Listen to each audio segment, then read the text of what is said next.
आई defects में पहला वाला केस हम लोगों ने नियर साइटेडनेस वाला कवर कर लिया था। उसी तरह से फार साइटेडनेस वाले केस में हमें कौन सा लेंस यूज करना पड़ेगा करेक्ट करने के लिए, और उस लेंस की फोकल लेंथ कितनी होगी, ये भी जल्दी जल्दी डिस्कस कर लेते हैं। नॉर्मल विजन के लिए ऑलरेडी हम लोग डिस्कस कर चुके हैं कि मोस्ट रिलैक्स स्टेट में फोकल लेंथ सबसे कम होती है, और ये इन्फिनिटी पर रखी हुई ऑब्जेक्ट की इमेज रेटिना पर फॉर्म होती है। और इसी तरह से ऑब्जेक्ट को पास लाते हैं और ऑब्जेक्ट को लीस्ट डिस्टेंस पर लाते हैं, तब हमारी आईज मोस्ट स्ट्रेन कंडीशन में होती है, इमेज रेटिना पर फॉर्म हो जाती है, इस टाइम में फोकल लेंथ मिनिमम होती है। तो आईज मोस्ट स्ट्रेन कंडीशन में होती है यहाँ पर। ठीक है, ये नॉर्मल विजन है। ठीक है, तो नियर साइटेडनेस वाले केस के लिए हमने डिस्कस किया था कि नियर साइटेडनेस वाला पर्सन वो पास वाले ऑब्जेक्ट्स को तो क्लियरली देख सकता है, ये वाला विजन स्ट्रेन होने में कोई प्रॉब्लम नहीं है। ठीक है, मायोपिक पर्सन की आई स्ट्रेन होने में कोई प्रॉब्लम नहीं, वो इस तरह से तो आसानी से मॉडिफाई हो सकती है। लेकिन मायोपिक पर्सन की आईज इस तरह से डिफॉर्म हो जाती हैं कि वापस वो आईज रिलैक्स पोजीशन में आ ही नहीं पाती हैं। रिलैक्स पोजीशन में आने के बाद भी उनकी कुछ ना कुछ, ठीक है, एक्स्ट्रा बल्जिंग या बिल्कुल पहले की तरह नॉर्मल रिलैक्स कंडीशन में वो लेंस पहुंच नहीं पाती, उससे थोड़ा ज्यादा कन्वर्जिंग लेंस की तरह वो परमानेंटली डिफॉर्म हो जाती है। ठीक है, तो नियर साइटेड पर्सन के लिए क्या होता है, ये तो नॉर्मल कंडीशन है। ठीक है, तो मोस्ट रिलैक्स स्टेट में भी मायोपिक पर्सन के लिए जो लेंस है वो थोड़ा सा डिफॉर्म रह जाता है, जिसकी वजह से जो इन्फिनिटी वाला ऑब्जेक्ट है उसकी इमेज रेटिना पर नहीं फॉर्म होती है, वो उससे पहले कहीं पर फॉर्म होती है। इसके लिए क्या करना पड़ेगा, हम लोग क्या करते हैं कि ऑब्वियसली उस मायोपिक पर्सन के लिए जो मैक्सिमम विजिबल डिस्टेंस है, जिसको कि हम एक्स अज्यूम कर रहे हैं, अगर कोई पर्सन मायोपिक है, पास की चीजों को नहीं देख पाता है, पास की चीजों को देख पाता है और दूर की चीजों को नहीं देख पाता है, तो दूर की चीजों में कितनी दूर तक वो देख पाता है ये तो पता होगा, कि वो तो पता करना पड़ेगा। तो जो मैक्सिमम डिस्टेंस अफेक्टेड पर्सन देख पाता है, ठीक है, उसके अकॉर्डिंग हम लेंस डिजाइन करते हैं।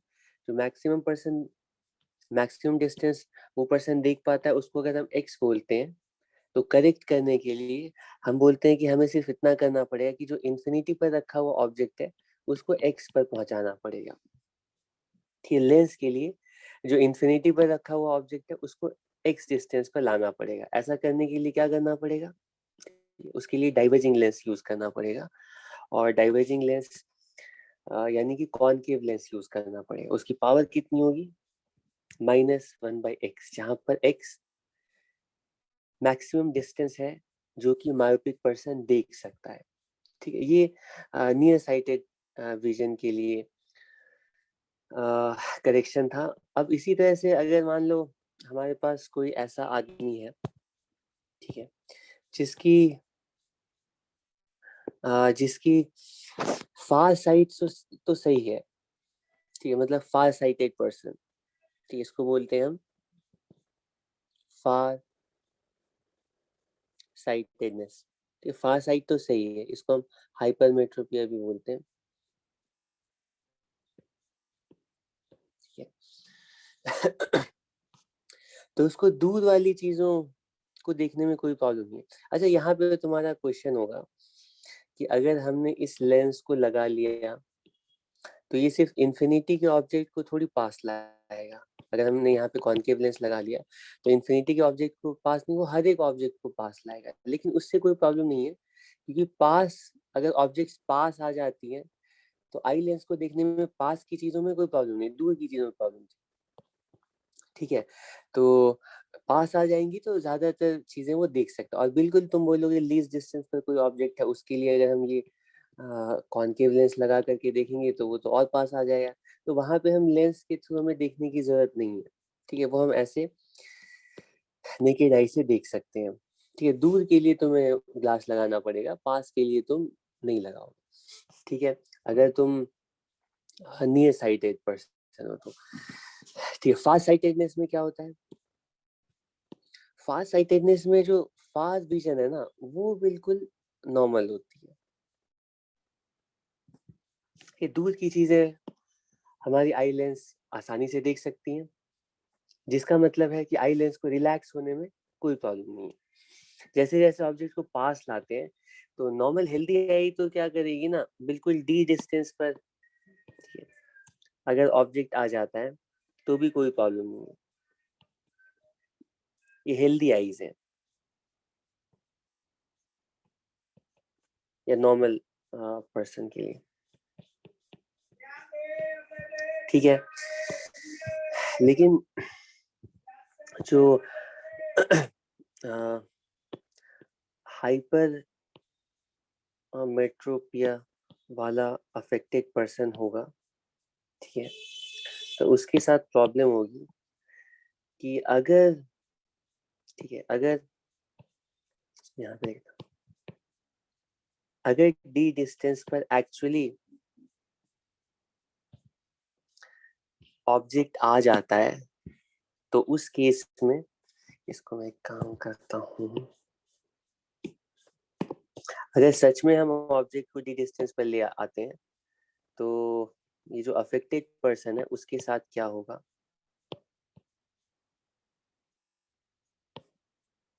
ठीक है, मैं एक्सप्लेन कर रहा हूँ। ठीक है, ये हेल्दी पर्सन है और ये अफेक्टेड पर्सन है, फार साइटेडनेस से अफेक्टेड पर्सन है। ठीक है, तो उसके लिए क्या होगा कि ये जो इमेज है वो, सॉरी यहाँ पर नहीं, कुछ ठीक है पीछे बनी, उसका रीजन मैं बता रहा हूँ। रीजन ये है कि उसकी जो लेंस है ना, वो फुल्ली स्ट्रेन्ड कंडीशन में आ ही नहीं पाती जैसे नॉर्मल पर्सन के लिए आती।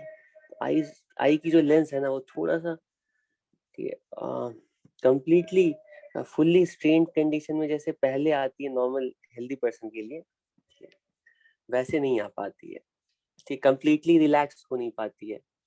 तो इसका कॉन्सिक्वेंस ये होता है कि, ठीक है, लीस्ट डिस्टेंस पर ऑब्जेक्ट को लाने के बाद ये अफेक्टेड पर्सन ऑब्जेक्ट की इमेज रेटिना पर नहीं बना करके रेटिना के पीछे बनाई, ये और ज्यादा बल्ज आउट होती तो इसको और ज्यादा लाइट को कन्वर्ज करके ये रेटिना पे इमेज फॉर्म कर लेती, लेकिन ऐसा पॉसिबल नहीं हो पाता है। ठीक है, पेशेंट के लिए, क्योंकि उसकी जो आई लेंस है उसकी इलास्टिसिटी लूज हो गई है या और कोई भी रीजन होगा जिसकी वजह से ये कम्प्लीटली अपने अपने लेंस को रिक्वायरमेंट के अकॉर्डिंग मॉडिफाई नहीं कर पा रहा है। ठीक है, तो हम ऐसे पर्सन के लिए, मतलब जो कि फार साइटेडनेस से अफेक्टेड है, जो कि पास की चीजों को नहीं देख पाता है, तो ऐसे पर्सन के लिए हम पता लगाते हैं कि उसके लिए लीज डिस्टेंस कितनी है, उसके लिए मिनिमम डिस्टेंस कितनी है जिसको कि वो देख पाता है।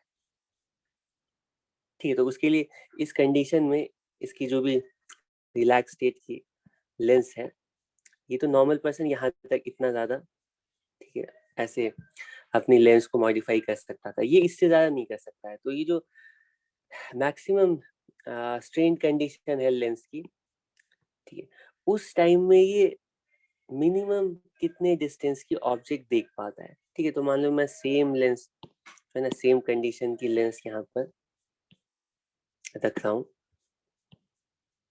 ठीक है, सेम कंडीशन की लेंस को यहाँ पर रखते हैं, क्योंकि ये इससे ज्यादा अपने लेंस को मॉडिफाई नहीं कर सकता है।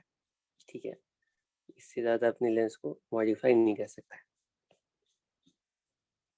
ठीक है, तो हाँ, तो वो डी पर जब ऑब्जेक्ट रहता है तब तो बाहर फोकस हो रहा है, तो उससे पहले कहाँ पर ऑब्जेक्ट रहता है? ये वाली डिस्टेंस मान लेते हैं एक्स है।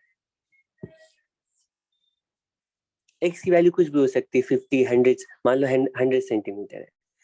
तो जो हेल्दी पर्सन है वो तो 25 सेंटीमीटर तक के ऑब्जेक्ट्स को देख पाता है, लेकिन ये अफेक्टेड पर्सन 100 सेंटीमीटर से पास वाले ऑब्जेक्ट को देख नहीं पाता है, क्योंकि इससे जैसे ही पास ऑब्जेक्ट को लाएंगे लेंस को और ज्यादा ऐसे बल्ज होना पड़ेगा, तब जाकर के ये रेटिना पे इमेज को फॉर्म कर पाता, लेकिन इससे ज्यादा लेंस मॉडिफाई हो नहीं पाती है। तो ऑब्जेक्ट अगर पास लाते हैं लेंस यहीं पर रहता है, जिसकी वजह से इमेज पीछे चली जाती है। ठीक है, रेटिना पे हमें ब्लर्ड इमेज दिखती है। ठीक है, तो अगर हम चाहते हैं कि पास वाले ऑब्जेक्ट्स को भी अफेक्टेड पर्सन प्रॉपरली देख पाए, तो हमें क्या करना पड़ेगा? हम चाहते हैं डी डिस्टेंस का पर जो रखा हुआ ऑब्जेक्ट है उसको भी ये आदमी आसानी से देख पाए। ठीक है, लेंस का, इसकी जो एक्चुअल लेंस है उसको तो हम कुछ नहीं कर सकते, वो तो जैसे मॉडिफाई होनी थी हो गई। तो हम सोचते हैं कि अगर ये डी डिस्टेंस पर रखे हुए ऑब्जेक्ट को इस आदमी के लिए हम डी से हटा करके, डी से शिफ्ट करके एक्स पर ले जाए, मतलब 25 से 100 सेंटीमीटर तक किसी तरह से पहुंचा दे, तो फिर ये आदमी उस डी पर रखे हुए ऑब्जेक्ट को भी आसानी से देख पाएगा। तो तुम अब गेस करो हमें क्या करना पड़ेगा? उस मतलब ऑब्जेक्ट यहाँ है डी पर, ठीक, इस ऑब्जेक्ट को हमें पहुंचाना है एक्स पर, तो क्या करना पड़ेगा? क्या करना चाहिए बताओ? क्या करना चाहिए? ऑब्वियसली कॉन्वेक्स लेंस यूज करना पड़ेगा। ठीक है, क्योंकि अब हम चाहते हैं कि ये जो ऑब्जेक्ट है ना वो पीछे चला जाए, हम पास नहीं लाना चाहते हैं, हम ऑब्जेक्ट को दूर करना चाहते हैं, क्योंकि ये दूर की चीजों को आसानी से दिखता है। तो ऑब्जेक्ट को दूर करने के लिए ना हमें कॉन्वेक्स लेंस यूज करना पड़ेगा, क्योंकि कॉन्वेक्स लेंस क्या करता है, इसको थोड़ा ऐसे कन्वर्ज करेगा, और कन्वर्ज करने की वजह से ऐसा अपीयर होगा कि लाइट रेज पीछे से आ रही है। ठीक है, ऑब्जेक्ट को पास करना होता है तो हम कॉनकेव लेंस यूज करते हैं। ये कॉनकेव लेंस है। ठीक है, ऑब्जेक्ट को अगर पास करना है, ठीक है, तो ये, ठीक है, ऑब्जेक्ट से इस तरह से लाइट रेज आ रही हैं। ठीक है, अगर हम चाहते हैं कि ऑब्जेक्ट पास हो जाए तो इसको डाइवर्ज कर देंगे। ठीक है, डाइवर्ज कर देंगे तो ये ऑब्जेक्ट जो है ना अपीयर होंगी और पास से आ और पास रखी हुई है। ठीक है, और अगर हम चाहते हैं कि ऑब्जेक्ट दूर चला जाए, ठीक, ऑब्जेक्ट यहाँ पर मान लो, ऑब्जेक्ट इस केस में मान लो यहाँ पर है, ठीक है, हम चाहते हैं ऑब्जेक्ट दूर चला जाए, तो हमें कन्वर्जिंग लेंस रखना पड़ेगा, ये इसको कन्वर्ज करेगी और ऐसा अपीयर होगा। ऑब्वियसली सफिशिएंट, मतलब प्रॉपर इसकी फोकल लेंथ देख करके रखनी पड़ेगी, ठीक है, according to the distance that we need to shift, the distance by which we need to shift this object. इस डिस्टेंस को देख करके हमें लेंस डिसाइड करना पड़ेगा, लेकिन ऑब्वियसली कॉन्वेक्स लेंस रखेंगे तो ऑब्जेक्ट दूर चला जाएगा, कॉन्केव रखेंगे तो पास चला आएगा। तो हम यहाँ पर चाहते हैं कि जो डी पर रखा हुआ ऑब्जेक्ट है वो डी पर नहीं एक्स पे चला जाए। ठीक है, अगर डी वाले ऑब्जेक्ट को भी ये पर्सन, ये आदमी देख पाता है, तो इसके बाद वाले ऑब्जेक्ट को तो लेंस और दूर कर देगा, इसके बाद वाले ऑब्जेक्ट को और दूर कर देगा, और बाकी सारे ऑब्जेक्ट्स को ये आदमी देख पाएगा। ठीक है, तो करेक्ट करने के लिए क्या करना पड़ेगा? हमें concave lens, sorry convex lens use करना पड़ेगा, कन्वर्जिंग लेंस यूज करना पड़ेगा, इसकी पावर पॉजिटिव होगी। और उस लेंस की पावर कितनी होगी तो वो हम कैलकुलेट कर सकते हैं। ठीक, कैसे कैलकुलेट करेंगे? तो ये तो फार साइटेड पर्सन है, ये वाला विजन सही है, तो इसको हमें यहाँ पर रखने की जरूरत नहीं है। और हमारे पास ये जो डायग्राम्स है, पहले मैंने हेल्दी पर्सन की डायग्राम बना दिया। ठीक है, हेल्दी पर्सन का अफेक्टेड पर्सन के साथ क्या हो रहा है ये तो पता चल गया। अफेक्टेड पर्सन लेकिन एक्स डिस्टेंस तक आसानी से, ठीक है, चीजों को देख पाता है। ठीक है, लेकिन अगर डी डिस्टेंस पर ऑब्जेक्ट आ रही है तो अफेक्टेड पर्सन डी डिस्टेंस वाले ऑब्जेक्ट को नहीं देख पाता है। तो उसके लिए हम क्या करते हैं, यहाँ पर एक कॉन्वेक्स लेंस लगा देते हैं, यहाँ पर एक अलग से कॉन्वेक्स लेंस लगा देते हैं। और कॉन्वेक्स लेंस क्या करता है, ये जो लाइट रेज है इनको मॉडिफाई करता है।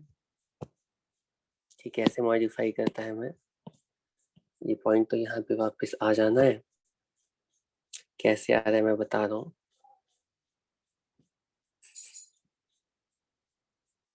ठीक है, ये जो ये वाला जो लेंस है ना, ये क्या कर रहा है, इस ऑब्जेक्ट को यहाँ से उठा के एक्स पर ले जा रहा है।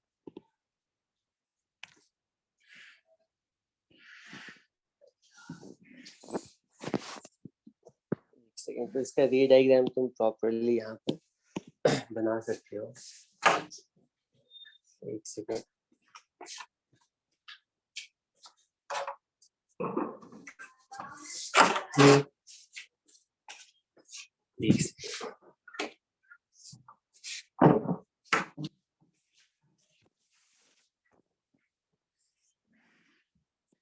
ठीक है, तो इसका रे डायग्राम ही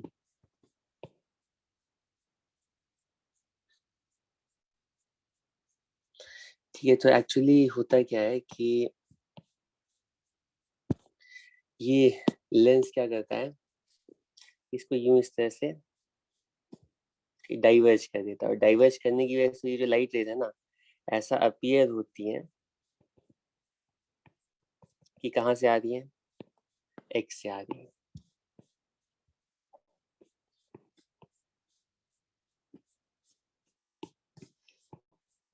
ये डिस्टेंस इस लेंस से, लेंस ऑलमोस्ट आई इसके पास रखा है, तो ये दोनों डिस्टेंसेस जो हम लिख रहे हैं वो आई या लेंस से लिख रखी हुई है।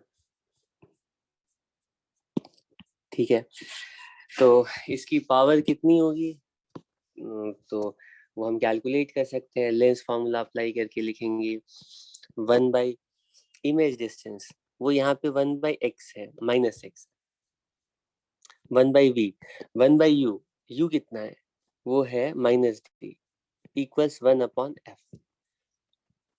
ठीक है, तो पावर ऑफ लेंस की वैल्यू आ जाएगी 1/d -1/x। वहां पे -1/x वैल्यू आती थी, लेकिन x का मतलब होता था मैक्सिमम डिस्टेंस जो near sighted person, myopic person देख सकता है। ठीक है, कॉनकेव लेंस लगानी पड़ती थी, नेगेटिव पावर होती थी। ठीक है, यहाँ पे फार साइटेड पर्सन के लिए x का मतलब है x का मतलब है कि वो मिनिमम डिस्टेंस जो कि आदमी देख सकता है, x तक देख सकता है या उससे ज्यादा दूर वाले ऑब्जेक्ट्स को देख सकता है।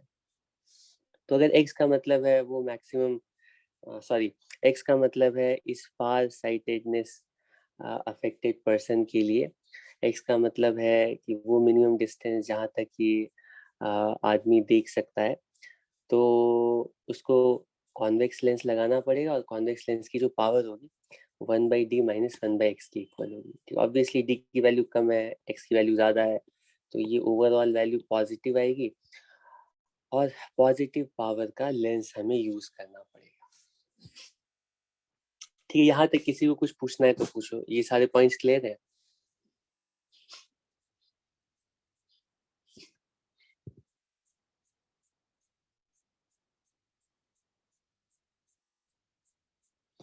चलो ठीक है, ऑप्टिकल इंस्ट्रूमेंट्स में और कुछ नहीं बताना है, कुछ क्वेश्चंस हम लोग जल्दी जल्दी कर लेते हैं। सिंपल क्वेश्चंस है, तुम आसानी से कर सकते हो। ठीक है, तो मैं एक बार समराइज कर देता हूँ। इंस्ट्रूमेंट्स में सिंपल माइक्रोस्कोप के लिए मैग्निफिकेशन, जो कि एंगुलर मैग्निफिकेशन होती है, उसकी वैल्यू कितनी आ रही है, मैं इसलिए लिख रहा हूँ ताकि तुम्हें भी थोड़ा रिवाइज हो जाए, याद करने में आसानी। हालांकि इसको बार बार देखना पड़ता है, बाकी चीजें तो याद रहती हैं, लेकिन ये ऑप्टिकल इंस्ट्रूमेंट्स वाला पार्ट तुम बिल्कुल नहीं देखोगे तो बिल्कुल भूल जाओगे कुछ टाइम में। ये वैल्यू होती है d/u के इक्वल। ठीक है, और इसकी वैल्यू आती है, ठीक है, नॉर्मल विजन के लिए d/fo, और ठीक है, और लीस्ट डिस्टेंस के लिए 1 + d/f। याद है, कंपाउंड माइक्रोस्कोप के लिए मैग्निफिकेशन की वैल्यू आती है। जो जो चीजें याद रहनी चाहिए वो यहाँ पर लिखा हूँ।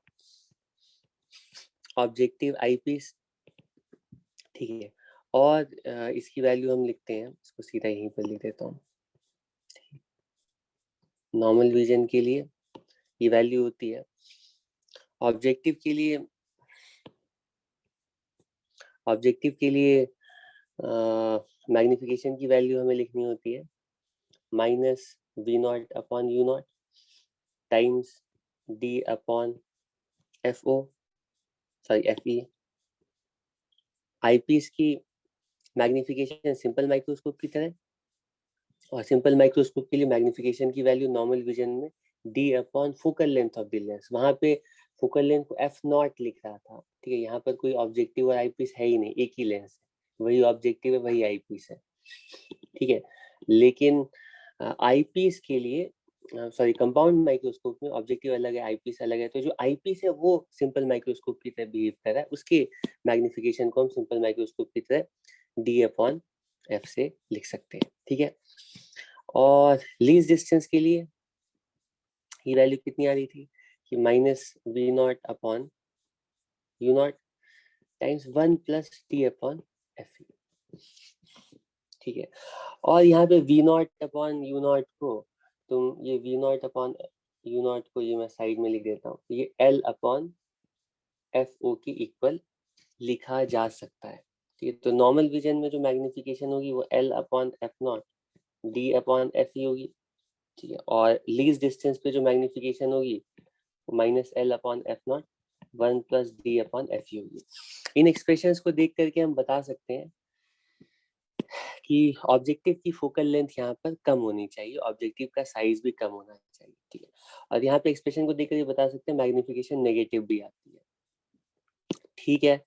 इसमें कोई प्रॉब्लम नहीं, ये सारे रिजल्ट्स याद है अच्छे से, ठीक है। और फाइनली अच्छा इसके साथ यहाँ पे ये भी याद रहना चाहिए, स्मॉल ऑब्जेक्टिव और नेगेटिव मैग्निफिकेशन, ठीक है।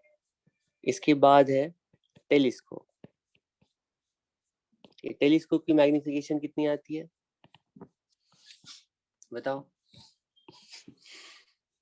न्यूमरेटर में तुम्हें याद रखना है कि टेलीस्कोप के लिए न्यूमरेटर में फोकल लेंथ ऑफ ऑब्जेक्टिव आता है, अगर इतना याद है तो तुम्हें ये पूरा एक्सप्रेशन याद रहेगा अपॉन यू, और इसकी वैल्यू नॉर्मल विजन डी से मल्टीप्लाई डिवाइड करोगे तो इसकी वैल्यू आ जाएगी, ये नॉर्मल विजन लीस्ट।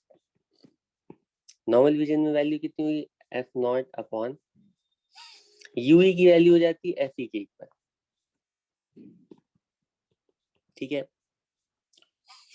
और यहाँ पे F0 अपॉन D और U D अपॉन UE की वैल्यू हो जाती है 1 + D अपॉन FE यहाँ से, क्योंकि आईपीस और कुछ नहीं सिंपल माइक्रोस्कोप, ये है लीस्ट डिस्टेंस के लिए, ठीक है। मैग्निफिकेशन टेलीस्कोप के लिए इन्हीं के बीच में रहेगी,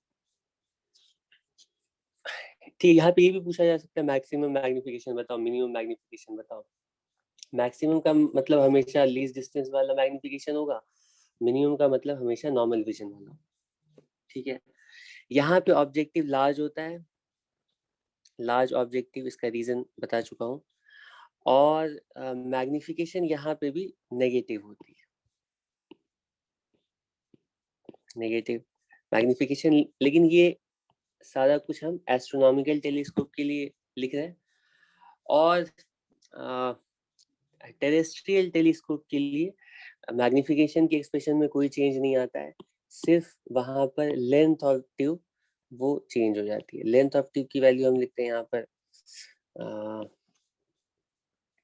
ऑब्जेक्टिव की डिस्टेंस अपॉन आईपीस की, ऑब्जेक्टिव की इमेज डिस्टेंस और आईपीस की ऑब्जेक्ट डिस्टेंस, ठीक है। तो ये वैल्यूज तुम्हें प्रॉब्लम में देख करके कैलकुलेट करनी पड़ेगी, और यूई की वैल्यू तुम, ठीक है, नॉर्मल विजन में और लीस्ट डिस्टेंस में अलग अलग लिख सकते हो। वैसे ये वैल्यू याद रहनी चाहिए, तो चलो मैं इसको दोनों केसेस में यहाँ पर लिख देता हूँ।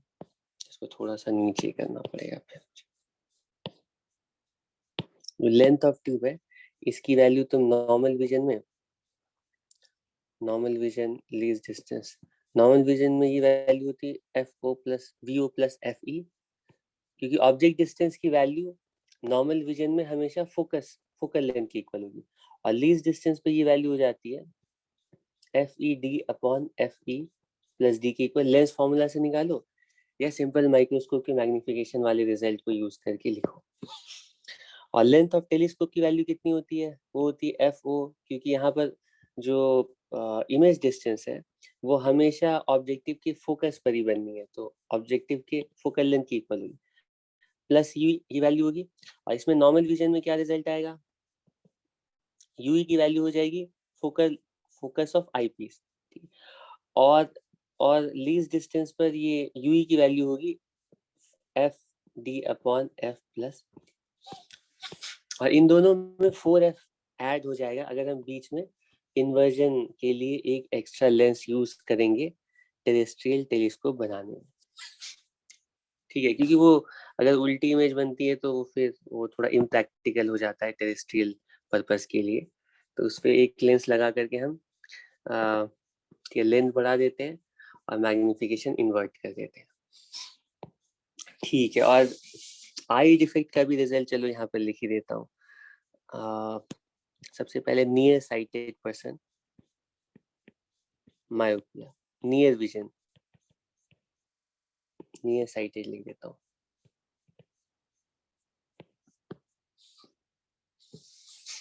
ठीक है, तो इसके लिए पावर इसको कौन सा लेंस यूज करना पड़ेगा? ये दूर की चीजें नहीं देख पाता है, पास की चीजें देख पाता है। ठीक है, पास नियर साइटेड का मतलब पास की चीजें देख पाता है। ठीक है, दूर की चीजें नहीं देख पाता है, तो दूर की चीजों को पास लाना है तो हमें कॉनकेव लेंस यूज करना पड़ेगा, यानी पावर नेगेटिव होगी। कितनी होगी? -1/x के इक्वल, जहाँ पे x का मतलब है ये पास वाली चीजें देख सकता है, तो x का मतलब है वो मैक्सिमम डिस्टेंस जहां तक देख सकता है। ठीक है, हाइपरमेट्रोपिया, ठीक है, ये है फार साइटेड पर्सन, दूर की चीजें देखने में इसे कोई प्रॉब्लम नहीं है।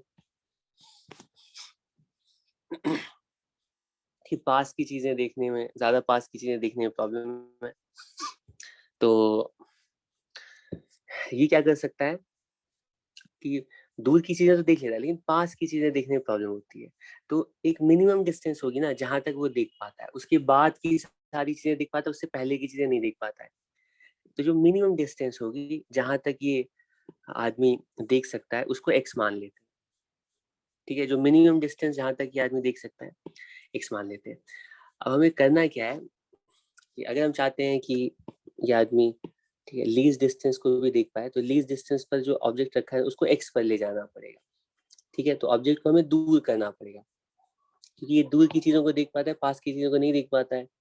तो पास की चीजों को दूर करने के लिए हमें कॉन्वेक्स लेंस यूज करना पड़ेगा, पावर इसकी पॉजिटिव होगी। ठीक है, तो तुम में से जो भी पॉजिटिव पावर वाले लेंस यूज करते हैं उसका मतलब यही होता है कि उनका दूर का विजन सही है, पास की चीजें देखने में प्रॉब्लम है, तो उसके लिए वो कॉन्वेक्स लेंस यूज करके पास की चीजों को दूर कर लेते हैं। ठीक है, तो उसकी पावर कितनी होती है? पावर होती है 1/d -1/x। ये दोनों रिजल्ट्स भी बहुत आसान है, ये 1 - 1/x दोनों में रहेगा, बस फार साइटेड साइटेड के लिए 1/d यहाँ पे एक्स्ट्रा आ जाएगा। ठीक है, अब इसमें से मैं बता देता हूँ कि ये जितनी चीजें लिखी है ना इसी में से सारे ऑप्टिकल इंस्ट्रूमेंट्स के क्वेश्चंस सॉल्व हो जाएंगे, और ये भी अच्छा एक टॉपिक है जिससे क्वेश्चंस यूजुअली पूछे जाते हैं कि तुम एक्सपेक्ट कर सकते हो एक्चुअल एग्जाम में इससे क्वेश्चंस आएंगे। अगर ये सारे पॉइंट्स क्लियर है तो सारे क्वेश्चन तुम सॉल्व कर सकते हो। ठीक है, अब इसमें क्वेश्चन अब इस तरह का ट्रेंड नहीं है कि तुम्हें बिल्कुल डायरेक्ट फॉर्मूला बेस्ड क्वेश्चन पूछ दिया जाएगा कि मैग्निफिकेशन बताओ, लेंथ बताओ। ठीक है, तो जनरली अब जो भी क्वेश्चंस ऑप्टिकल इंस्ट्रूमेंट से भी पूछे जाते हैं वो एक्चुअली रे ऑप्टिक्स के क्वेश्चंस होते हैं। ठीक है, वो एक्चुअली रे ऑप्टिक्स के क्वेश्चन होते हैं, उसमें भी कॉन्वेक्स लेंस के लिए ऑब्जेक्ट इमेज लेंस फॉर्मूला ही अप्लाई करना, बस वहां पे जो सेटअप होता है वो माइक्रोस्कोप का लगा दिया जाता है, बाकी सॉल्व करने के लिए यहाँ भी तुम्हें लेंस फॉर्मूला ही अप्लाई करना है। ठीक है, सेटअप तुम्हें टेलीस्कोप का दे दिया जाएगा और उसमें कोई भी ऐसी चीज पूछी जाएगी ऑब्जेक्ट इमेज से रिलेटेड जो कि तुम लेंस फॉर्मूला अप्लाई करके ही सॉल्व करोगे। तो अगर रे ऑप्टिक्स में लेंस फॉर्मूला प्रॉपरली अप्लाई करना तुम्हें आता है तभी तुम इन क्वेश्चंस को सॉल्व कर सकते हो। ठीक, कुछ एग्जांपल्स ले लेते हैं। ये बहुत आसान आसान क्वेश्चन ही मैंने लिए हैं इससे, क्योंकि इससे आसानी क्वेश्चन आते हैं।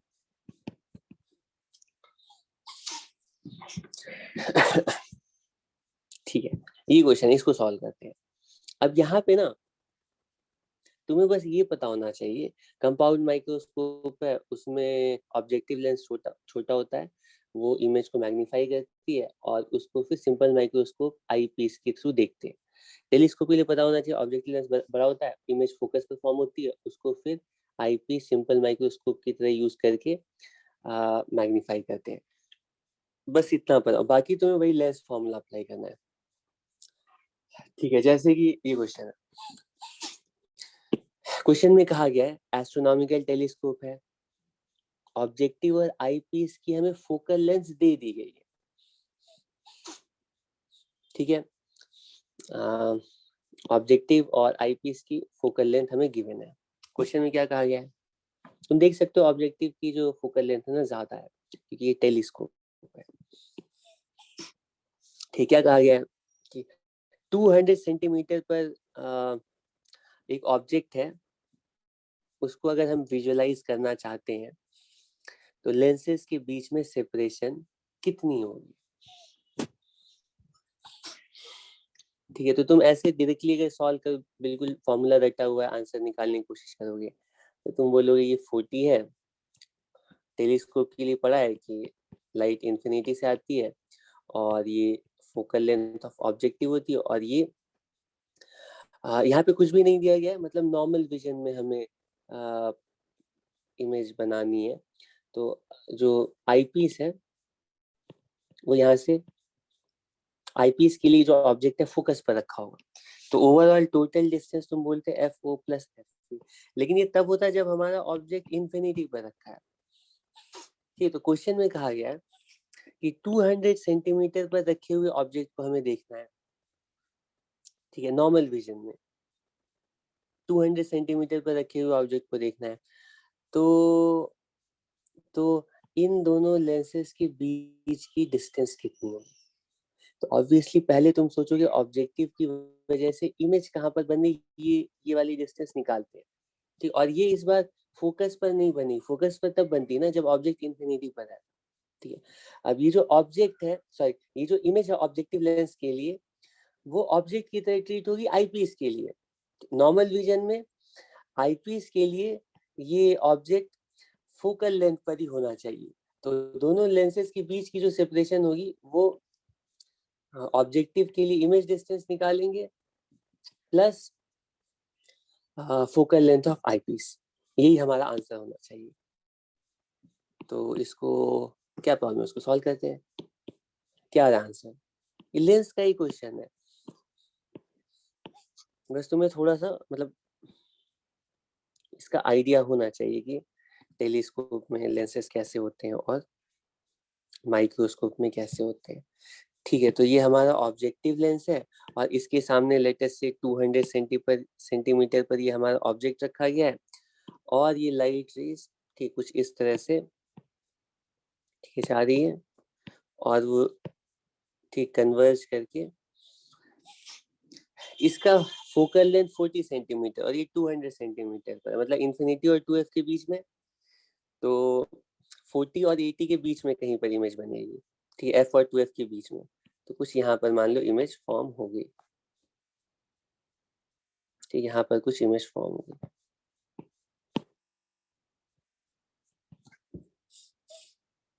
ठीक है, वैसे मैंने पॉइंट ऑब्जेक्ट क्यों बनाया है, हम एक्सटेंडेड ऑब्जेक्ट ही बना लेते हैं, कि एक्चुअली एक्सटेंडेड ऑब्जेक्ट ही देख रहे होंगे। ये हमारा ऑब्जेक्ट है, तो ये ऐसे लाइट रे, ठीक है, लाइट रे ऐसे जा रही होगी, ऐसे दूसरी लाइट रे। ठीक है, इमेज फॉर्म हो गई। इमेज कितनी डिस्टेंस पर फॉर्म होगी, तो वो हम कैलकुलेट कर सकते हैं, क्योंकि हमें क्वेश्चन में बता दिया गया है ये वाली जो डिस्टेंस है ये है 200 सेंटीमीटर, और ये डिस्टेंस कितनी है कैलकुलेट करनी है। तो लेंस फॉर्मूला अप्लाई करते हैं, 1/v माइनस 1/u, u की वैल्यू -200 है, इक्वल्स 1/f। और ये कॉन्वेक्स लेंस है तो इसकी जो फोकल लेंथ है 40 सेंटीमीटर, इसको पॉजिटिव मानते हैं। ठीक है, तो v की वैल्यू इससे आ रही है 1/40 माइनस 1/200। ठीक है, 4/200 1/50, और ये वैल्यू आ रही है 50। चेक करो, सॉरी ये ऊपर 1/v है, v की वैल्यू आ रही है 50 सेंटीमीटर। चेक करो। ठीक है, तो यहाँ से यहाँ तक की जो डिस्टेंस है ना, मतलब इमेज की जो डिस्टेंस है ऑब्जेक्टिव लेंस से, वो 50 सेंटीमीटर है।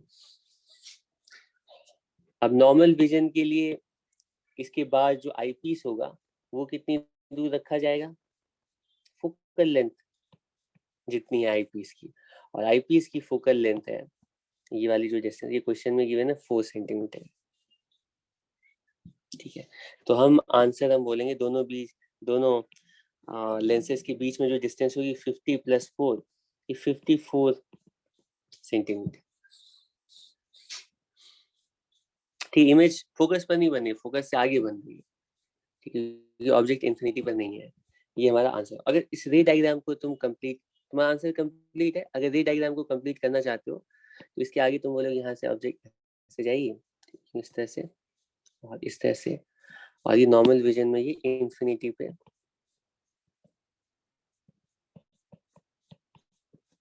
ठीक है, ठीक, ये हमारा ऑब्जर्वर। कोई प्रॉब्लम नहीं है इसमें। नेक्स्ट क्वेश्चन, इसको ट्राई करो। ये शायद पिछली बार ही है, इसको ट्राई करो।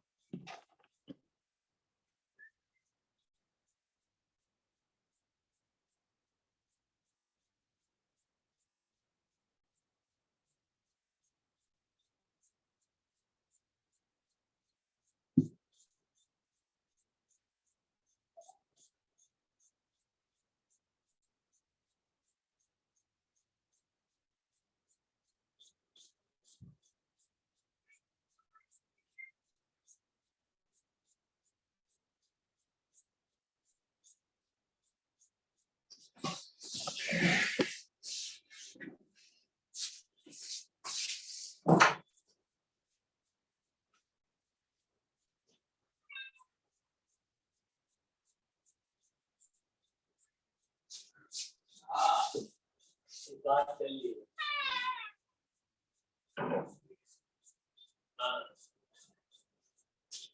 अभी चलेगी फॉर टाइम।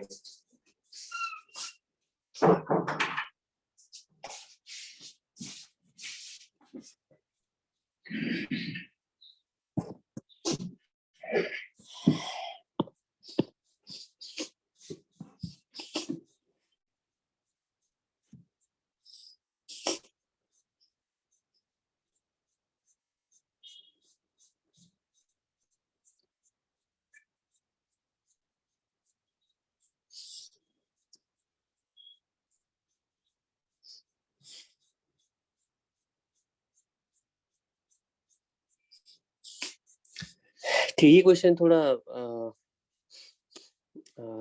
इसमें क्या कहा गया है, टेलीस्कोप है। टेलीस्कोप में टेलीस्कोप कैसे रफ स्केच ड्रॉ कर देते हैं। ये हमारा, ठीक है, ऑब्जेक्टिव है। ठीक है, ऑब्जेक्टिव लेंस है, और यहाँ पर आई पीस है। ठीक है, इस तरह से छोटा सा आई पीस है।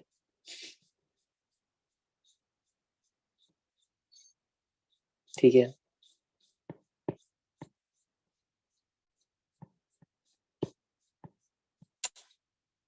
ओके, ठीक है, आई पीस है।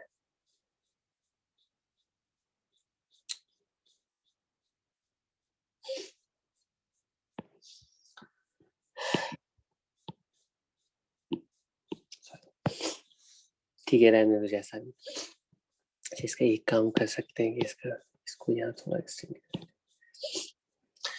ठीक है, तो क्या कहा गया है, क्या क्या इंफॉर्मेशन दी गई है।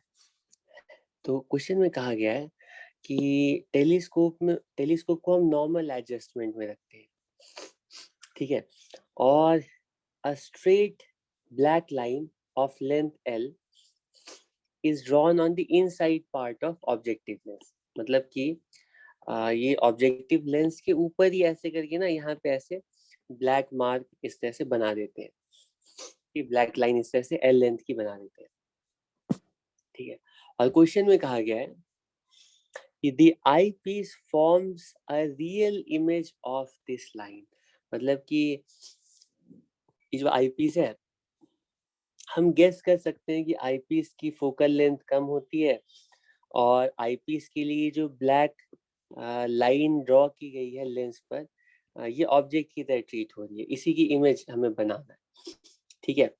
तो हम गेस कर सकते हैं आईपीस के लिए जो ये ऑब्जेक्ट है ये 2f और इंफिनिटी के बीच में है, ठीक है। तो इसके लिए क्वेश्चन में कहा गया है कि आईपीस इस ऑब्जेक्ट की रियल इमेज फॉर्म कर रहा है, ठीक है, और उस इमेज की लेंथ बता दी गई है स्मॉल एल के इक्वल है, ठीक है। तो यहाँ पे ऑब्जेक्ट क्या है, मतलब इसमें टेलीस्कोप का कोई ऑपरेशन नहीं, बस टेलीस्कोप का सेटअप है, बाकी क्वेश्चन लेंस फॉर्मूला अप्लाई करने से रिलेटेड है। तो क्वेश्चन में बोला गया है कि यहाँ पर एक ऐसे ऑब्जेक्ट रख दिया गया है, इनडायरेक्टली क्वेश्चन में बताया गया कि जहाँ पर ऑब्जेक्टिव है, ऑब्जेक्टिव लेंस है, वहीं पर हमने अपना ऑब्जेक्ट रख दिया है, ये ऑब्जेक्ट है आईपीस के लिए, ठीक है। तो इसकी वजह से इमेज कहाँ पर बनेगी, तो इमेज हम ड्रॉ करते हैं, इमेज कुछ इस तरह से यहाँ पर फॉर्म हो जाती है, ठीक है। तो क्वेश्चन में सिर्फ एक इंफॉर्मेशन दी गई है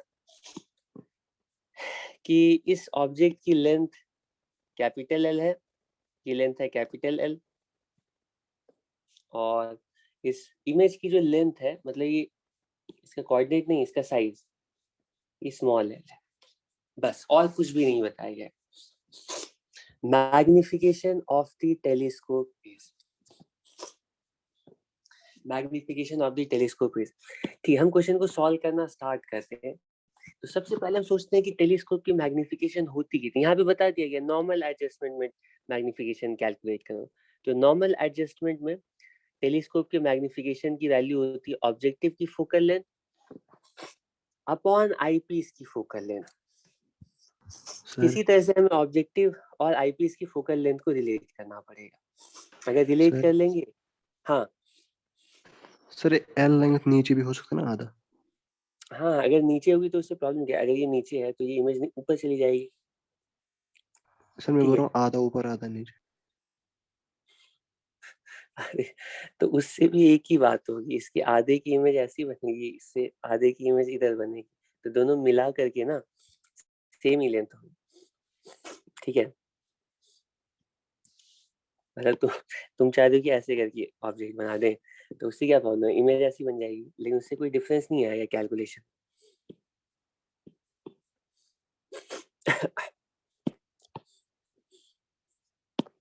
ठीक है, तो हाँ, हमें किसी तरह से मैग्निफिकेशन की वैल्यू निकालने के लिए ऑब्जेक्टिव की फोकल लेंथ और आईपीस की फोकल लेंथ को रिलेट करना पड़ेगा। अब सोचते हैं कि क्वेश्चन में दिया गया है इमेज की लेंथ कितनी है और ऑब्जेक्ट की लेंथ कितनी है। तो यहाँ पे लिखा हुआ है length of the image is small है, length of the object is capital है। ये जो लेंथ है ना, ये हमेशा पॉजिटिव में है, स्मॉल एल कैपिटल ये पॉजिटिव में कुछ गिवन है, ये कुछ 2 सेंटीमीटर होगा, ये 5 सेंटीमीटर होगी, इसी तरह से कुछ लेंथ गिवन है। क्योंकि हमें दोनों की लेंथ यानी कि हाइट्स गिवन है, तो आईपीस के लिए हम मैग्निफिकेशन की वैल्यू लिख सकते हैं, मतलब लेंस मैग्निफिकेशन की वैल्यू हम लिखेंगे, मैग्निफिकेशन की वैल्यू लेंस के लिए कितनी होती है, v अपॉन यू के इक्वल, ठीक है। तो हमें क्वेश्चन में बता दिया गया है कि इसको हम लिख सकते हैं, ऐसे लिख देते हैं, चलो, मैग्निफिकेशन की value H I upon H O, ये वैल्यू होती है v अपॉन यू के इक्वल, ठीक है। ठीक है, तो ये एच आई की वैल्यू हम लिखेंगे माइनस एल और एच ओ की वैल्यू लिखेंगे प्लस एल, ये वैल्यू है V upon U for eyepiece. ठीक, आई पीस के लिए ये वाली जो डिस्टेंस है ये है, सॉरी ये इमेज की डिस्टेंस हो गई, ये ऑब्जेक्ट की डिस्टेंस हो गई। ठीक है, लेकिन हम वी और यू में इंटरेस्टेड नहीं है, हम चाहते हैं आई पीस की फोकल लेंथ का पता चले। तो उसके लिए क्या करना पड़ेगा, उसके लिए क्या करना पड़ेगा?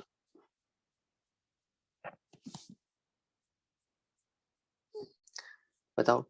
तो हम v की वैल्यू लिखेंगे, आई पीस के लिए हम लेंस फॉर्मूला अप्लाई कर रहे हैं, 1/v minus 1/u equals 1/f।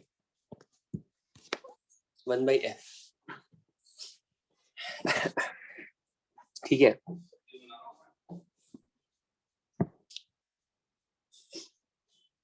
ठीक है। और इसके बाद क्या करेंगे बताओ, इसके बाद क्या करना चाहिए?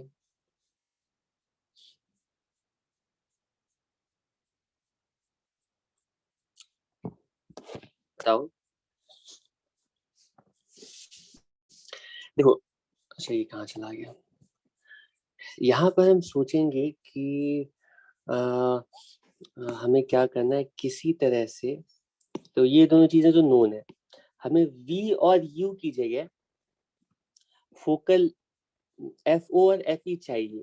ठीक है, तो पहले हम सोचते हैं कि ये आई पीस के लिए लेंस फॉर्मूला अप्लाई करके v और u को रिलेट कर सकते हैं, तो ये एफ ई ऐसे लिख सकते हैं।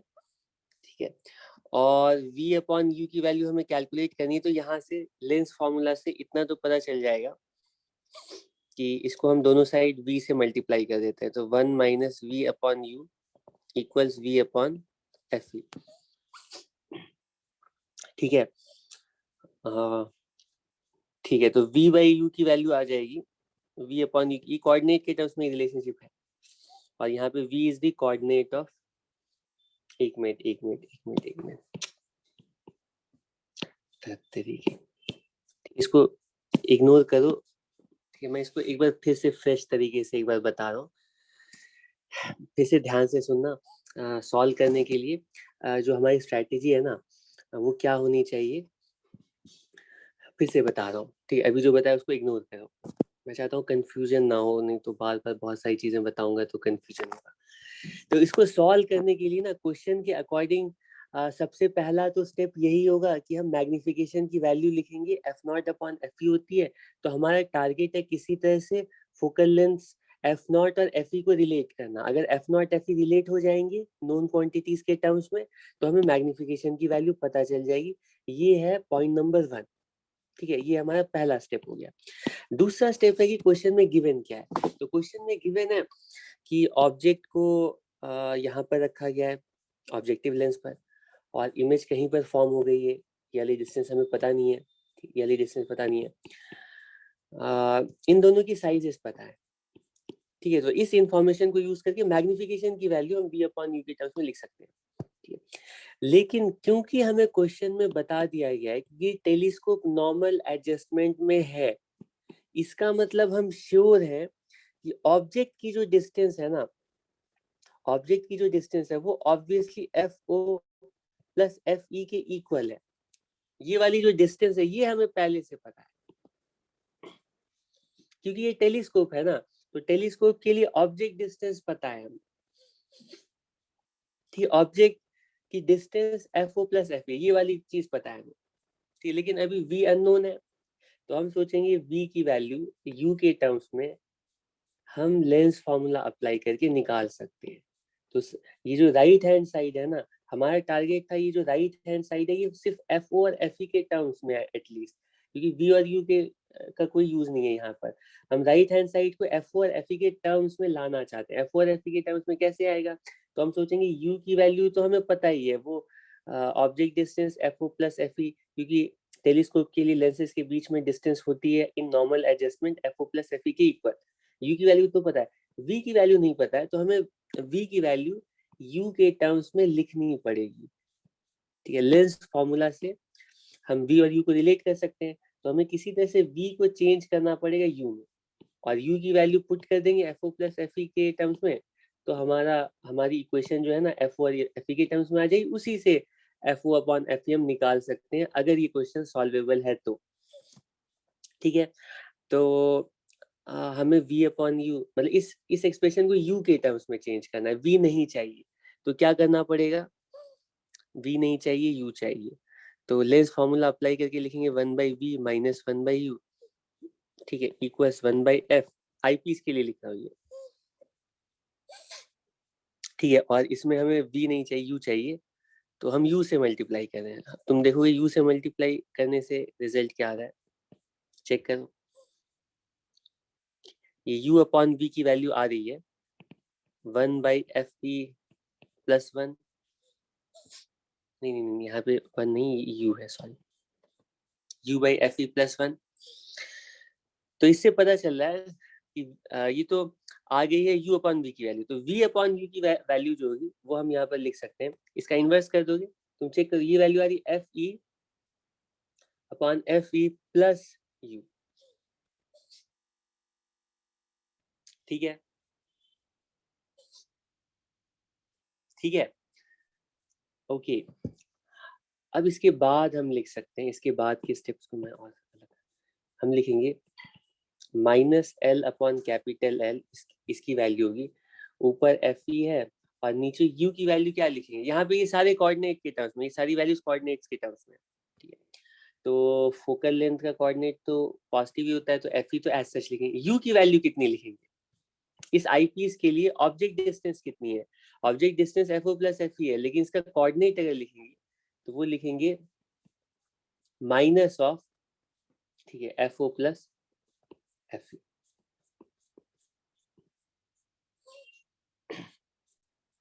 ठीक है, तो ये वैल्यू कितनी आएगी पता है, ये वैल्यू आ रही है minus F E upon F O, एक माइनस रह जाएगा, एफ ई कैंसिल हो जाएगा, तो मैग्निफिकेशन की वैल्यू आ जाएगी, ठीक है, तुम यहाँ से देख करके बता सकते हो, मैग्निफिकेशन की वैल्यू आ जाएगी कैपिटल एल, मैग्निफिकेशन की value F O upon F, इसकी वैल्यू आ रही है capital L upon small L. ये क्वेश्चन डिफिकल्ट नहीं है, बस इसमें तुम्हारी स्ट्रैटेजी क्लियर होनी चाहिए।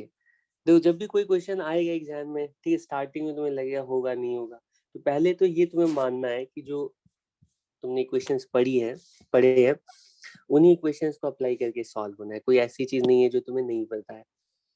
फिर दूसरे स्टेप में तुम्हें ये सोचना है कि क्वेश्चन इतना भी डिफिकल्ट नहीं आएगा कि उसमें बहुत ज्यादा टाइम लगे, तो उसका सॉल्यूशन मतलब जो भी क्वेश्चन होता है उसका सॉल्यूशन वही 30 सेकेंड का, 50 सेकेंड का, ऐसा ही मैक्सिमम हो सकता है, ठीक है। तो तुम जब सॉल्व कर रहे होगे ना, तो तुम्हें ये चीज ध्यान में रखनी है कि जो उसका सॉल्यूशन है वो सिंपल ही है, अगर तुम्हें लग रहा है कि एक तरीके से बहुत लंबा हो रहा है तो ये सॉल्यूशन नहीं होगा, कोई दूसरे तरीके से सॉल्व होगा, ठीक है, ठीक है। और ये क्वेश्चन है, इसको ट्राई करो, ये तो थ्योरेटिकल क्वेश्चन है, इसका आंसर क्या होगा बताओ।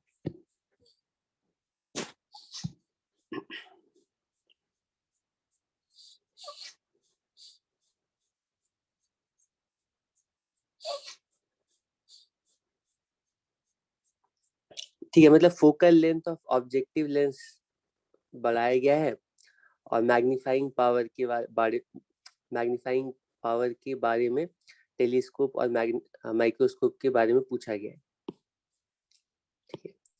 तो टेलीस्कोप की मैग्निफिकेशन और माइक्रोस्कोप की मैग्निफिकेशन कितनी कितनी होती है हम लिख देते हैं। माइक्रोस्कोप की मैग्निफिकेशन कितनी होती है, minus V naught upon U naught, ये होती है डी अपॉन यू, हमें आई पीस से कोई मतलब नहीं है, हमें ऑब्जेक्टिव से मतलब है, तो ये वैल्यू होती है minus L upon F O, ठीक है, और ये अगर नॉर्मल डिवीजन में दिखते हैं तो ये एफ ई हो जाती है, वरना 1 प्लस एफ ई होती है, लेकिन हमें बस रिलेशनशिप देखना है एफ ओ का, तो हम ऐसे ही रह देते हैं।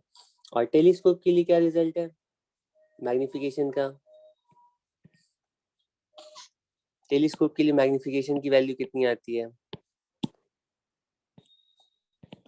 ये वैल्यू आती है माइनस नॉर्मल विजन के लिए F O upon F E, और लीस्ट डिस्टेंस के लिए F O upon D, 1 plus D upon F E, ठीक है। इन दोनों ही केसेस में तुम देख सकते हो कि अगर ऑब्जेक्टिव की फोकल लेंथ हम बढ़ाएंगे, तो माइक्रोस्कोप के लिए पहले देखते हैं। ऑब्जेक्टिव की फोकल लेंथ अगर बढ़ाएंगे तो मैग्निफिकेशन डिक्रीज होगी, कि मैग्निफिकेशन डिक्रीज होगी, ठीक है। और ऑब्जेक्टिव की फोकल लेंथ टेलीस्कोप में जितनी बढ़ाएंगे मैग्निफिकेशन इंक्रीज होगी, ठीक है। तो माइक्रोस्कोप की मैग्निफिकेशन डिक्रीज हो, वहां पे हम चाहते हैं कि ऑब्जेक्टिव की फोकल लेंथ कम हो, ऑब्जेक्टिव छोटी। और टेलीस्कोप के लिए हम चाहते हैं ऑब्जेक्टिव बड़ा हो, उसकी फोकल लेंथ ज्यादा हो। तो अगर हम टेलीस्कोप में ऑब्जेक्टिव की फोकल लेंथ बढ़ाते हैं तो हम टेलीस्कोप की मैग्निफिकेशन इम्प्रूव करते हैं। और एक क्वेश्चन है, इसको भी ट्राई करो। क्वेश्चंस वैसे बहुत सारे हैं, तुम लोग एससी वर्मा के लास्ट के 10 क्वेश्चन 5 क्वेश्चन इससे से रैंडमली उठा करके 5-10 क्वेश्चन सॉल्व कर लो तो तुम्हारा कमांड थोड़ा आ जाएगा और अच्छा।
हाँ, सॉल्व किया। तो इसमें कॉर्निया की वजह से कन्वर्जेंस कितनी है बता दी गई है, और आई लेंस की कन्वर्जेंस बता दी है। Distance between lens can be estimated to be okay, ठीक है। तो ये हमारा मान लो इस तरह से आई है, और इसके सामने इसमें यहाँ पर ऐसे करके लेंस है, ये नॉर्मल आई लेंस है, और इसके सामने इस तरह से मान लो ऐसा कॉर्निया है, ठीक है। तो इसको हम दो लेंस का कॉम्बिनेशन मान सकते हैं, ठीक है। तो ये जो पहला वाला पार्ट है ना, इसकी फोकल लेंथ बता दी गई है, मतलब पावर बता दी गई 40D, और इसके पीछे जो ये, ठीक है, आई लेंस है, ये जो आई लेंस है, ठीक, इसके लिए फोकल लेंथ बता दी गई है, कितनी बताई गई है?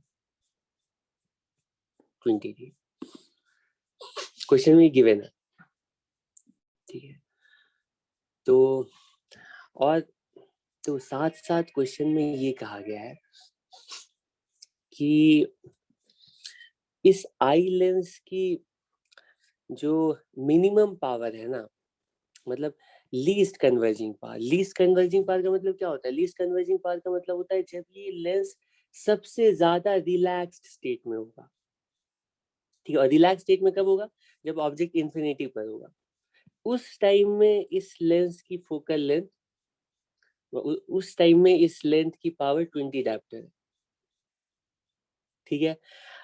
इसका मतलब है अगर ये रिलैक्स कंडीशन की फोकल लेंथ है, तो इसका मतलब है कि इस टाइम में जब इन्फिनिटी से लाइट रेज आ रही होंगी, ठीक है, तो ये सारी लाइट रेज ना कहाँ पर जाकर के कन्वर्ज होंगी? रेटिना पर जाकर के कन्वर्ज होंगी, ठीक है, सारी लाइट रेज यहाँ रेटिना पर जाकर के कन्वर्ज, यही मतलब हुआ ना कि लीस्ट कन्वर्जेंस का मतलब यही है कि आई लेंस अभी रिलैक्स स्टेट में है, लीस्ट स्ट्रेन कंडीशन में। ठीक है, तो इसका मतलब इनडायरेक्टली क्वेश्चन में यही कहा गया है कि इन दोनों लेंस को कंबाइन करने के बाद इन दोनों इस कॉम्बिनेशन की जो फोकल लेंथ है ना वो बिल्कुल उतनी आती है जितना कि लेंस और रेटिना के बीच की डिस्टेंस है। मतलब तुम्हें कॉम्बिनेशन के लिए फोकल लेंथ पूछी गई है, तो क्या दोनों की फोकल लेंथ पता है तो कॉम्बिनेशन के लिए फोकल लेंथ बता सकते हैं ना। हम बोलेंगे कॉम्बिनेशन के लिए इक्विवेलेंट पावर की वैल्यू कितनी होगी, P1 प्लस P2, तो टोटल पावर हो गई 60 डायोप्टर, तो फोकल लेंथ की वैल्यू हो गई 1/60 मीटर में, और सेंटीमीटर में कितनी होगी वो 100/60, और ये वैल्यू कितनी हो गई 1 पॉइंट, ठीक है 6-7 सेंटीमीटर। इस टाइम में ये वाली जो डिस्टेंस है ना ये 1.67 सेंटीमीटर, ठीक है।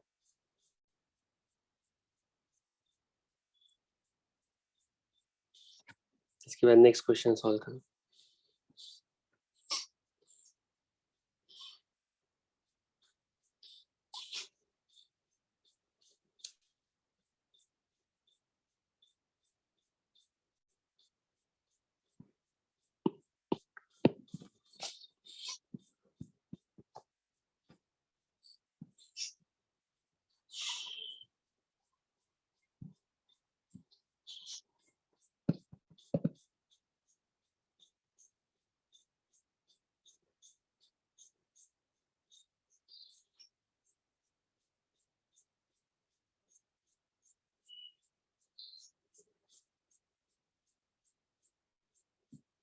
ठीक है, इसमें क्वेश्चन में कहा गया है कि टेलीस्कोप की मैग्नीफाइंग पावर 9 के इक्वल है, लेकिन किस कंडीशन में, लीस्ट डिस्टेंस पर या नॉर्मल विजन में। तो इसमें बताया गया when it is adjusted for parallel raise.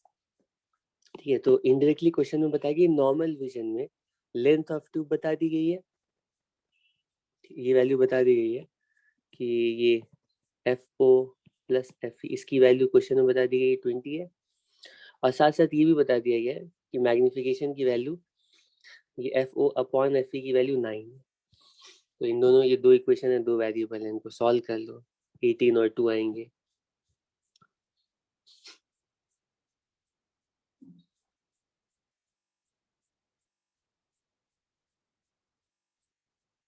ठीक है चलो, ठीक है, अब मैं शाम में क्लास लूंगा, मैं चाहता हूँ थोड़ा ब्रेक हो जाए। नेक्स्ट क्लास में हम, इसमें एक और डिफेक्ट होता है, उसको बोलते हैं हम स्टिग्मैटिज्म, और इसकी टेक्निकल डिटेल्स में हमें नहीं जाना है, इसको मैं बहुत ब्रीफली एक्सप्लेन कर देता हूँ कि जो हमारी आई लेंस होती है वो बिल्कुल इस तरह से स्फेरिकल लेंस की तरह होती है, वो बिल्कुल सिमेट्रिकल होती है। लेंस कुछ इस तरह की होती है, डिस्क की तरह होती है लेंस, ठीक है, ठीक है, और इस एक्सिस के अराउंड बिल्कुल सिमेट्रिकल होती है।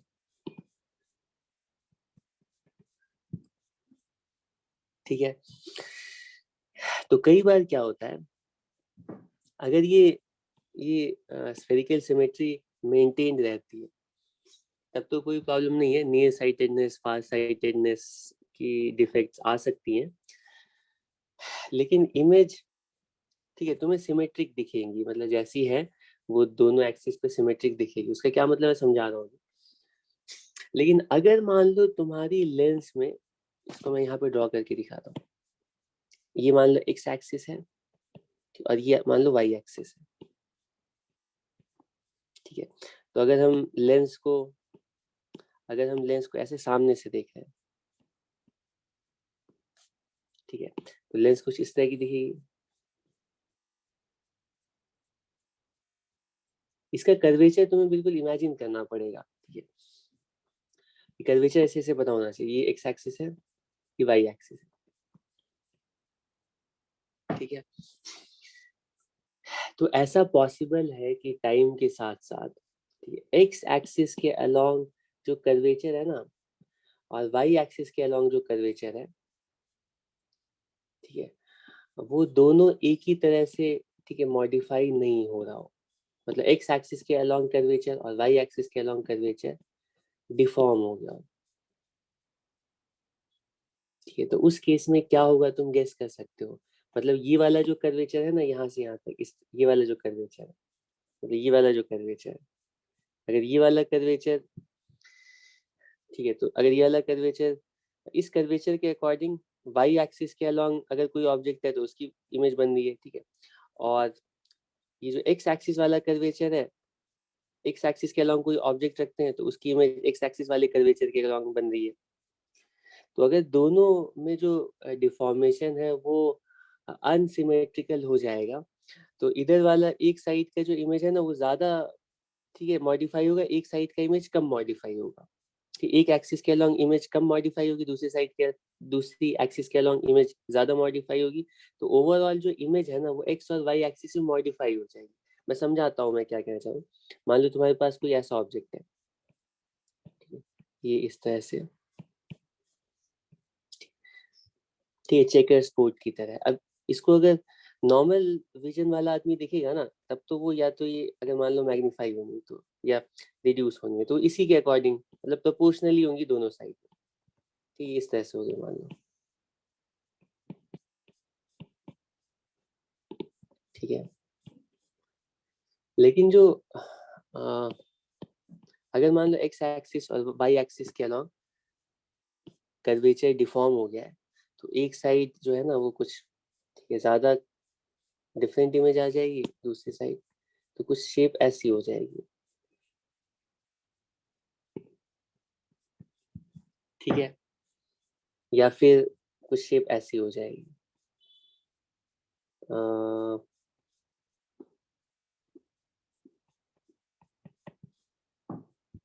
ठीक है, समझ रहे हो क्या कह रहा हूँ, कि इस साइड का मान लो जो मॉडिफिकेशन है वो डिफरेंट हो जाए, इस साइड का डिफरेंट हो जाए, तो ओवरऑल शेप डिस्टॉर्ट हो सकती है, ठीक है। तो तुम प्लेन फिगर को देखोगे लेकिन वो बिल्कुल प्लेन तुम्हें नहीं दिखेगा, और इसके लिए भी टेस्ट होते हैं। अगर तुम जाते हो रिफ्रैक्शन वाले के पास, आई ग्लासेस वाले के पास, तो तुम्हारा ये अस्टिग्मेटिज्म का भी टेस्ट करेगा, तो उससे तुम्हें दोनों एक्सिस के अलोंग सिमेट्री अभी मेंटेन है या नहीं वो पता चला। अगर थोड़ा बहुत डिफॉर्मेशन आ जाता है तो इसको भी करेक्ट करने का तरीका है, और उसको करेक्ट करने के लिए हम सिलिंड्रिकल लेंसेज यूज करते हैं, क्योंकि सिलिंड्रिकल लेंसेज ऐसे होते हैं कि वो एक ही एक्सिस में कर्वेचर प्रोवाइड करते हैं, तो जिधर का कर्वेचर हमें मॉडिफाई करना है उस एक्सिस के अलोंग सिलिंड्रिकल लेंस सेट कर देते हैं, तो ये एस्टिग्मेटिज्म वाली भी जो प्रॉब्लम है वो क्योर हो जाती है। इसको बस थोड़ा बहुत तुम्हें क्या होता है उसका अंदाजा होना चाहिए, बाकी इसको डिटेल में हमें, इसके टेक्निकल डिटेल्स में हमें जाने की जरूरत नहीं है कि सिलिंड्रिकल लेंस का कर्वेचर में कितना लेना पड़ेगा, ये सब तो रिफ्रैक्शन की अलग बिल्कुल, ठीक है, डिटेल में तुम्हें उसके लिए अलग ऑप्टिक्स पढ़नी पड़ेगी, ठीक है। बस और तो कुछ बताना नहीं है, ठीक है, बाकी सब वेव ऑप्टिक्स में हम डिस्कस करेंगे। तो शाम में वेव्स को मैं बहुत ब्रीफली, आज कितनी तारीख है, 14, 15, 16, 17, 18, 19, 20, ठीक है, तो 5 दिन बहुत है। आज हम वेव का, क्योंकि 5 दिन में हम डबल डबल क्लासेस भी रखेंगे ना, तो आसानी से हो जाएगा। वेव ऑप्टिक्स में बस जो मेन पार्ट है ना, वो एक तो यंग्स डबल स्लिट एक्सपेरिमेंट है, सिंगल स्लिट एक्सपेरिमेंट है, और फिर रिजॉल्विंग पास है, पोलराइजेशन, यही 3-4 टॉपिक्स हैं, और इनको समझना समझाने में थोड़ा टाइम लगता है, और लेकिन एक बार समझ गए तो इसके क्वेश्चन शॉर्ट सॉल्व होते हैं, ठीक है। तो शाम में वेव्स से रिलेटेड जितनी भी चीजें यूज होंगी वेव ऑप्टिक्स में, वो सारे पॉइंट्स शाम में मैं डिस्कस करूंगा, और फिर नेक्स्ट क्लास में wave optics properly double slit experiment के साथ स्टार्ट करेंगे।